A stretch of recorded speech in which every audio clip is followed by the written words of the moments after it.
Assalamualaikum warahmatullahi wabarakatuh. Apa kabar semuanya? Mudah-mudahan selalu sehat dalam lindungan Allah Subhanahu wa taala. Perkenalkan, nama saya Farah Harnum Kemalaning Tias. Saya dari kelas 3A dengan nomor NIM 857066649. Di sini saya akan menjelaskan sedikit tentang modul 7, yaitu bilangan pecahan biasa dan pecahan desimal. Pertama saya akan membahas apa itu pecahan, lalu kedua macam-macam pecahan, dan yang ketiga ada model pembelajaran atau konsep pembelajaran di SD. Yang pertama ada konsep konkret sebagai alat peraga untuk pemahaman konsep pecahan, lalu kedua ada konsep semi konkret sebagai alat pemahaman juga untuk konsep pecahan. Lalu saya akan menjelaskan apa itu pecahan. Pecahan secara umum jika ditulis menjadi A per B dan B tidak sama dengan 0 jika ditulis menjadi seperti ini. Oke, selanjutnya ada macam-macam pecahan. Pecahan ada 4. Yang pertama ada pecahan biasa jika ditulis seperti ini. Lalu yang kedua ada pecahan campuran, nah, jika ditulis seperti ini jadinya.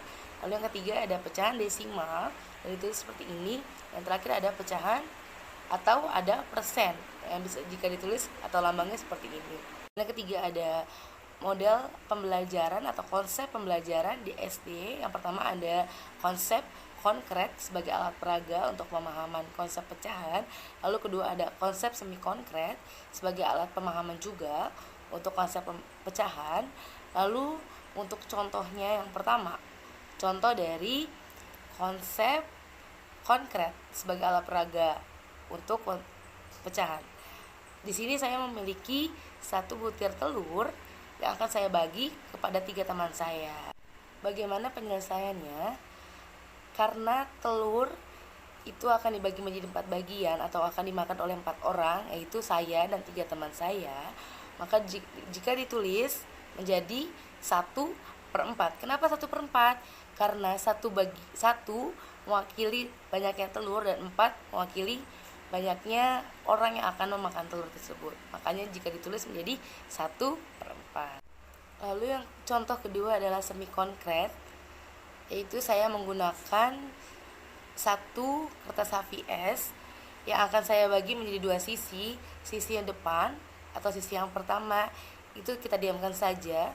Yang kedua, sisi kedua yaitu sisi belakang akan kita bagi menjadi 2 bagian dan salah satunya akan kita arsir.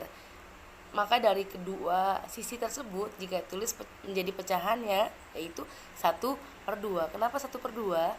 Karena 1 mewakili sisi depan sedangkan 2 mewakili sisi belakang, karena sisi belakang sudah dibagi menjadi 2 bagian. Lalu selanjutnya saya akan menjelaskan bagaimana cara mengubah dari pecahan biasa menjadi bentuk pecahan lain. Yang pertama ada contohnya mengubah bentuk pecahan biasa menjadi persen. Saya mempunyai contoh atau mempunyai soal 1/2 di sini. Dan kita akan mengubah ke dalam bentuk persen dengan cara penyebut ya, atau yang di bawahnya itu dikali berapa yang hasilnya harus 100. Maka dikali 50. Jika penyebutnya dikali 50 maka pembilangnya harus dikali 50. Jadi 1/2 dikali 50 menghasilkan 50/100. Jika tulis menjadi 50%. Lalu selanjutnya bagaimana cara mengubah persen menjadi bilangan desimal. Di sini soalnya sudah ada ya. 325% jika diubah menjadi desimal menjadi berapa? Sebelumnya 325% ini diubah dulu ke dalam pecahan biasa. Berarti menjadi 325/100. Kenapa per 100? Karena persen merupakan per 100. Jadi 325 dibagi 100 menghasilkan 3,25. Selanjutnya saya mempunyai contoh bagaimana cara mengubah dari pecahan desimal menjadi persen, yaitu saya mempunyai contoh 21/4. Sebelumnya diubah dulu dari pecahan campuran menjadi pecahan biasa, yaitu 4 dikali 2 sama dengan 8, dan 8 ini ditambah 1 menjadi 9. Berarti hasilnya 21/4 yaitu menjadi 9/4. Lalu selanjutnya bagaimana cara mengubah ke persen? Yaitu dengan cara penyebut atau yang bawahnya ini harus menghasilkan 100 atau hasilnya harus 100. maka dikali 25. Penyebutnya dikali 25, pembilangnya pun harus dikali 25. Maka hasilnya 9/4 dikali 25, hasilnya menjadi 225/100. Jika ditulis ke dalam persen menjadi 225%. Oke, selanjutnya kita akan mengubah dari pecahan desimal menjadi pecahan biasa. Contohnya ada 0,7. Selesaikan untuk soal 0,7 terlebih dahulu, yaitu dilihat 7 itu menempatkan satu angka di belakang koma, berarti melambangkan per 10. Dan jadi penyebutnya adalah 10. Untuk pembilangnya adalah 7. Berarti sama dengan 7/10. Selanjutnya, cara mengubah dari pecahan campuran menjadi pecahan biasa. Di sini ada soalnya sudah ya. 21/4. Jika diubah menjadi pecahan biasa menjadi 9/4. Kenapa 9/4? Karena 4 dikali 2 menghasilkan 8, dan 8 ditambah 1 menghasilkan 9.